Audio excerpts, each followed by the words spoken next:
Hi అండి. అందరూ ఎలా ఉన్నారు? బాగున్నారా? ఈసారి నేను మళ్ళీ ఒక సింపుల్ రెసిపీతో వచ్చేసా. ఈసారి సేమియా నూడిల్స్ చేసుకుందాం.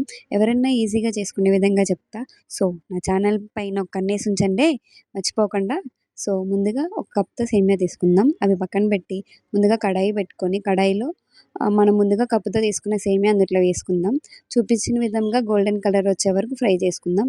అవి సేమియాలు గోల్డెన్ కలర్ వచ్చిన తర్వాత అదే కడాయిలోనే ఒక గ్లాస్ 2 గ్లాసెస్ ఆఫ్ వాటర్ పోసుకుందాం. దాంట్లోనే ఒక స్పూన్ ఆయిల్ కూడా వేసుకుందాం. సో, అవి బాగా మరిగే వరకు ఉంచుకుందాం. చూపించిన విధంగా బాగా మెత్తగా అవ్వకుండా కొంచెం 70% కుక్ అయ్యే వరకు ఉంచుకొని అవి స్ట్రెయిన్ చేసుకుందాం. ఆ స్ట్రెయిన్ చేసిన దానిపైన చల్లని వాటర్ వేసుకుంటే సో, సేమియా మనకి స్టిక్ అవ్వకుండా ఉంటది. సో, ముందుగా మనం ఉడకపెట్టుకున్న ఈ సేమియానంతా ఒక పక్కన పెట్టుకుందాం. సో, అదే ఒక వేరే కడాయి తీసుకొని ఆ కడాయిలో ఆయిల్ పోసుకొని ఒక 3 ఎగ్స్ పగలగొట్టుకుందాం.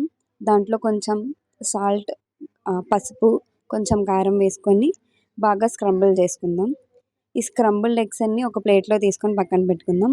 సో, ముందుగా తీసుకున్న కడాయిలోనే ఆయిల్ వేసుకొని కరివేపాకు, కొంచెం సన్నగా చాప్ చేసుకున్న క్యారెట్, పచ్చిమిర్చి, ఉల్లిపాయ, టమాటా వేసుకొని బాగా కలుపుకుందాం.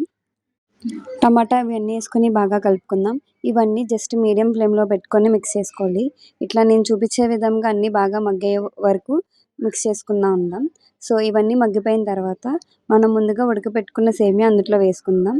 ఇదే సేమియాలో కొంచెం చిటికెడు పెప్పర్, కొంచెం పసుపు, ఒక 1/2 టేబుల్ స్పూన్ కారం, తగినంత ఉప్పు వేసుకుందాం.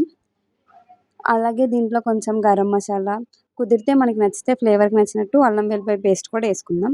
అలాగే దీంట్లో మనం ముందుగా స్క్రంబుల్ చేసుకున్న ఎగ్స్ కూడా ఇందులో వేసి మిక్స్ చేసుకొని లాస్ట్‌న కొత్తిమీర చిమ్ముకుంటే ఇంతేనండి. చాలా సింపుల్‌గా చెప్పాను. ఫాలో చేయండి. ఇంతేనండి.